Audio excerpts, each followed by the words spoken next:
are the specialists at quarterbacks, which is the most popular position of the most popular sport in America. This concept was created with Steve Clarkson and Lee Steinberg.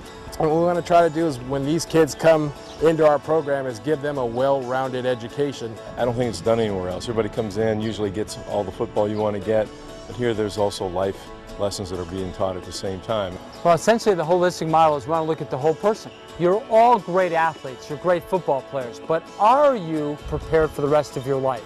Our business model is based off of creating a legacy. So that holistic approach is based on the thousands of athletes that we do business with.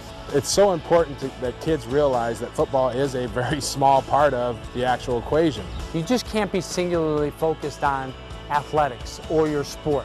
It's what are you going to do both on the field and off the field, and that's crucial. From speaking, how to do interviews, to life coaching and the pressure as a brother or a son. We really give them different ideas to think about so that they have clarity, balance, and focus when they're moving forward. What happens when he's not in the light of a camera? What happens when he's not on the field? How do his teammates respond to him? What kind of personality does he have? Is he someone that people gravitate to? Almost is he presidential, so to speak? Because all those things are kind of my starting point.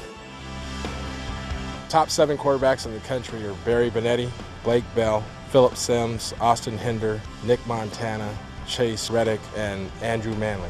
We're going to have an opportunity to work with some of the best coaching you could possibly assemble.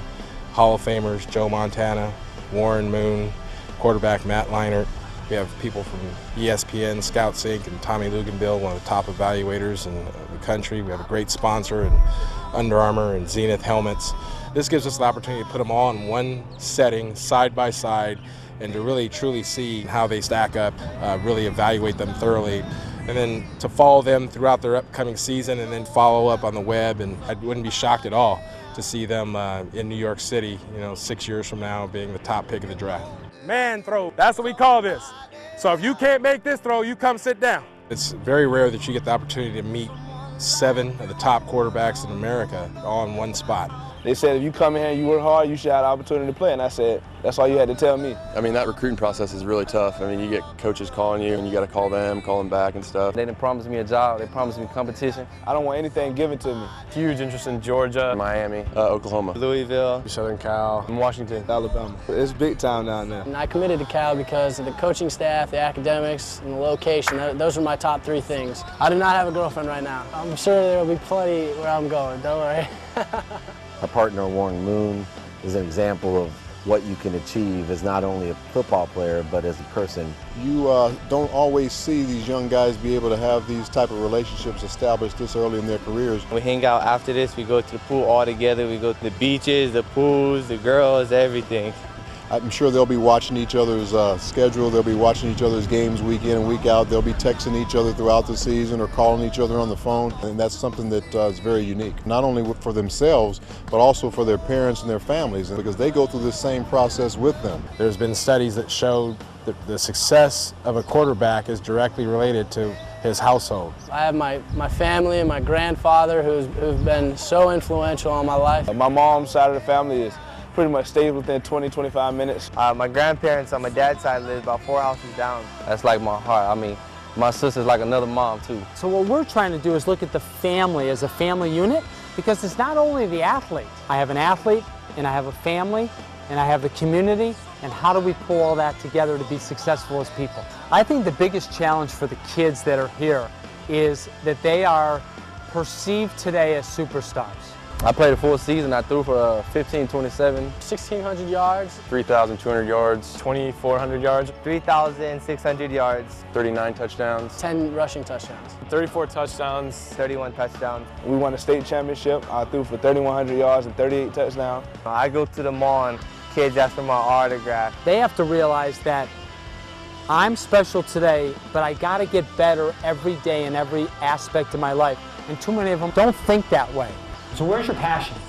I like psychology and history.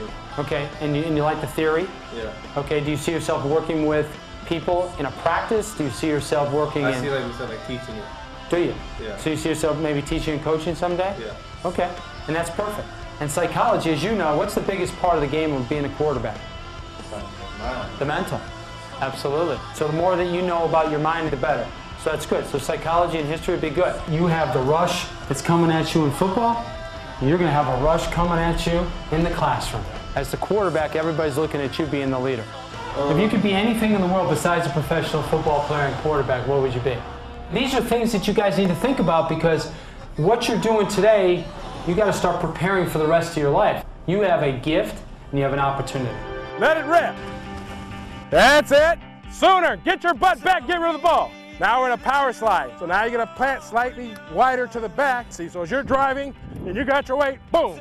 Now short back, I still keep the space, ball stays level. All right, try it again. How are these guys on the board? I would say Philip was one of the best on the board. Philip Sims. He liked it, and today when we were competitive, they liked it more. You know, we'll all be on ESPN, you know, battling for championships and national championships. I'm excited about it. We open up on ESPN August 28th against Venice High School. Well, I think one of the toughest things on them is the media portion of it that I don't think they really truly understand, is that, you know, the media can drive your life. Cameras and TVs and picture phones are all around you at all times. You know, you could get up in the morning and go to sleep at night and never have a minute to yourself. We like to talk about the responsibility that you are accountable for your actions and that you need to live a life of integrity. We work with producers, executive producers, movies, TV, internet, making sure that these young athletes have the understanding and opportunity to fulfill that passion. I expect nothing less than a state championship this year. Every kid wants a state championship, so that's what my goal is. State. We need to win state. I feel like I got the strongest on. I'm number one. I'm going to have to say I'm going to take that one. I wouldn't mind being up there. I think I have the best on. But yeah, it's competitive. That's football, and that's what you want. That makes you better. Well, I think there's both camaraderie and competitiveness. You know, you have to be a competitive person. This is a very unique opportunity for all those participants of all ages. I mean, most guys where I'm from don't get to do things like this. I mean, I never thought I'd be this close to Joe Montana in my life. Well, the one thing about sports in general is that I think it teaches a lot of lessons in life. To set you up for life, not just football. So you can't ask for any better advice on management, school, what you need to do after football, stuff like that. There are many kids out there that can throw a football, but very few of them can actually coach the game, talk the game, express themselves, and sell themselves. It is truly a gift. I think it's just a great opportunity for them if they take advantage of it. Anything is possible if you will it. What we like to teach our kids is you make your own dreams. Yes, I think I can get to the NFL.